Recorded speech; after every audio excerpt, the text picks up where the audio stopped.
Hanging on what's a beautiful Monday afternoon after one of the coldest weekends we've had in Central New York in quite some time. The guy in front of me, well, you've pretty much got to be an insider in order to know him. If you spend a lot of time in the pits with the drivers, you know Mark Sabatine. Not only is he known in the bowling circles around the world, probably more well known than he is in racing, but he actually raced himself in his early days back in the teens. Over time, he's worked for crews for Alan Johnson, Doug Hoffman, went to school with Mike McLaughlin and Steve Payne. He worked with Steve Payne, Ricky Newton recently, Vic Coffey. He was a spotter for one of his 200 wins, Danny Johnson, Matt Shepard, just among some of the people that Mark Sabatine has worked with. He is 66 years old, currently living here in Liverpool, a few miles away from me. How you doing, Mark? Good, thank you. How are you? Doing very well. Come back for a second when we're going to talk bowling, but because obviously it was a good weekend and a big weekend for those of us in the bowling world. But Mark is here. First of all, let's start with some basic stuff. I've known you pretty well these last few years. You're literally happy to be here today, aren't you? Yes, I am. Had some health issues, but you got through them and you're feeling good now? I'm very good. Best thing I ever did was have the surgery. Yep. Nice. And you've lost a tremendous amount of weight. 97 pounds. Wow. Are you where you want to be yet? Yes, I am. Okay. Yep. How are you feeling then? Good. My numbers are good, and because I had a little scare. Big scare. Yeah. Because when I had the stroke 8 years ago, they put me on 9 blood pressure medicine pills. Well, I got down to 4, and I was 305 pounds when I had the stroke, Ooh. but eventually I got up to 241 again, and I was a diabetic. So I got cleared for the weight loss surgery and had it done. Well, I lost 67 pounds so quick. I was still on 4 blood pressure medicine. It was shutting my kidneys down. Yeah. So now I'm only on 1 blood pressure medicine pill. I'm not a diabetic, and I'm down from 46 waist to 33. Nice. And you're actually bowling again, too, I'm which bowl- is nice. I just started bowling again. Yeah. Yeah. Nothing hurts. Uh-huh. Yeah. I don't have to go around my big butt anymore, But, yeah. So isn't it something? You're 66 and feeling the best you felt probably You know, in 20 years, huh? And the bottom line is I got 2 grandkids I want to watch grow up. And, bottom line. Nice. Speaking of growing up, it sounds like you grew up around this right from almost day one. Yeah, 5 years old, I went to Waterloo Speedway, which was 5 blocks where I lived, Mm-hmm. and everything took off from there. And a good friend of mine, Billy Herman, his father was a fire chief and got it for free. So when I was kind of old enough, I'd go over after the races in the pits and talk to Cliff Norton. Yeah. And asked him if I could clean his helmet once, and that's how it started. And the next thing you know, you're working on cars. Yeah. So it was just that simple. I'll take care of your helmet and sweep the floor, that kind of stuff. Oh, yeah, because they would stay at Show Car Engineering and sleep in the parking lot. Right on Route 5, right? Right. Just west Yep. of Auburn. Yeah. Yep. And then eventually they hooked up with Gary Tompkins's parents and stayed out at the farm. Mm-hmm. And, Cliff had a bus, was enclosed, had a car in it and everything. And so I went racing with him, and then Show Car come out with their first down tube, and Cliff drove it. And Cliff used to let me take the coupe out for practice and stuff, warm-ups. And my first race was at 5 Mile Point because he had his new car. And I started 22nd, finished 15th, and, I got the bug, but, unfortunately, Cliff passed away. And but I kept going to the races, and when I was 16, I don't know if you remember Gary Bettenhauser when he flipped and went into that's the day I met Alan. He was 16. And I said to Howard Conkey at the time, I go, who's this Alan Johnson, 16 years old? All this hype about him. I met him, and we became good friends. He was best man in my wedding. I was best man in his wedding. Nice. So. Mm-hmm. And of course, you went to school with Mike McLaughlin and Steve Payne. Yeah, well, So Steve was a couple years behind us, but Okay. me and Mike we hung out. He started racing, got into racing. He had a little place on Church Street, a little farm, that garage that he built cars, and and then he became a Busch Grand National driver. Yeah.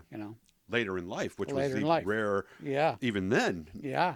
You know? He started late, but he won some races. Yeah, he did. Now he's got a kid racing. Yeah, and he's and I doing still pretty see well. him. So what is the exciting part about being that guy, the spotter, the crew guy, that part of it? Because some people would look at it and say, well, you're not getting the thrill of the car. What thrills do you get? Oh, well, I get the thrill of being, like I said before, I've won two dirt titles with Alan Johnson, 358 and big block, and calling races and stuff like that, and being their eyes, you know. And then when I hooked up with Steve, the first year he won Mr. Dirt title, big block. Then he won with Sweeteners, and so I got 4 dirt titles, you know, with 2 Hall of Fame drivers, and they're both in the Hall of Fame. And I went there and got my picture taken with them, and you know, I enjoyed doing the radio, you know, and like I said, you know, change tires, you know, gears, whatever they needed, you know, and then when it was time to race, you'd find your Right. wherever your perch was. oh yeah, and I had a good in with Corey Reed and stuff because they would let me go where I wanted to go. Nice. Like at Eldoro, I got up on the roof of the clubhouse and where nobody else could. I could see the whole track. And Syracuse, I was up on the roof. Which is not a fun place to be, by the way. No, especially when it's windy. Yeah. Yeah. You do not want to. There's some spots with that gave a little more Yeah. than others, too. I kept thinking I was going to fall through.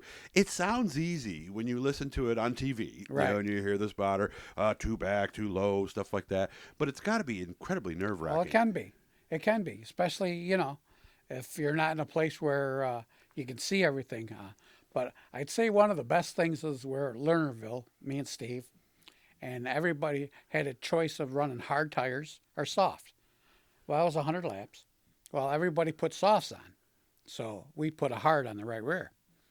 So I drove Pastor Wells' pace car. He would let me take it. I'd go in the infield and spot in there. But, Okay. But this time I took it out and I went up in the clubhouse. And Pastor Wells was sitting there. Well, he's sitting next to Brett Hearn fans. And Brett Hearn started on the pole. We started 4th. And Steve said to me over the radio, he says, let me know when lap 55 starts. Because by then the track started sealing over and the soft tires were slowing Starting to down. go away, yeah. And big thing with Steve was his times were always the same.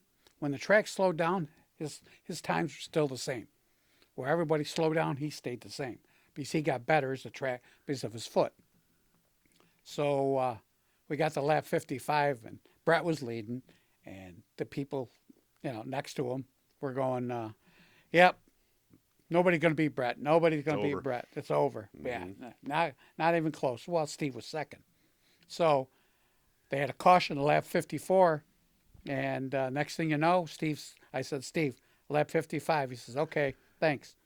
So I took the radio off. I said, Pastor Wells, watch this, time to go to school here. And he goes, oh, yeah. Well, lap 60, he drove by Brett like he was standing still.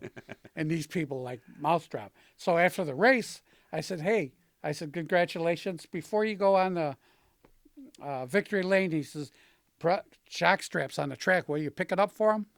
I love something out there. Yeah. I would think, too, that different drivers want less and more information. How do you know? Well, you would talk to him before the race. Okay. I mean, Danny didn't like much talking. Not at all, huh? Steve did. Alan did. Mm-hmm. So they wanted you to tell everything, 3 back, Everything, right? right, All that right. stuff, right? And especially on, you know, every 10 laps, you know, if they had a 10-car lead with 3 lap cars between them, you know, I'd always do it off of corner 2 and make a call off of corner 4.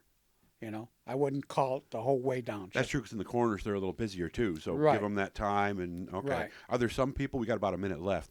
Are there some people that wanted you to chatter the entire time? No. No, never that much. No, chatter. no, Okay. no. Just basic information. And when the caution come out, I would tell them again. And somebody in the pit crew that was on the radio, they would talk, or his father, you know. And little information like, oh, somebody's coming on the high side. Top looks good right now. That's Right. all information they need too. Right. Isn't it? If somebody's got the stopwatch inside, you know, like Billy Taylor was good at that. Yeah. He did a stopwatch for, you know, so. Would you actually yell out lap times? 17.9? Yes. Oh, yeah. 18.0? Like at Syracuse, especially at Syracuse. That's when you did a because lot of I'd that. I'd stay up in the stands when they time trialed, and when him's coming off a 2, I would give him his time. Exciting stuff. We got a second one with Mark. We're going to air we're going to record after this. We're going to air it different. We're going to talk bowling. And so for those of you who are into bowling big time, make sure you check out that one. Hit the bluey, hit the likes, hit the subscribes, all that stuff. Mark, I appreciate you coming out. Thank you very much. Thank you.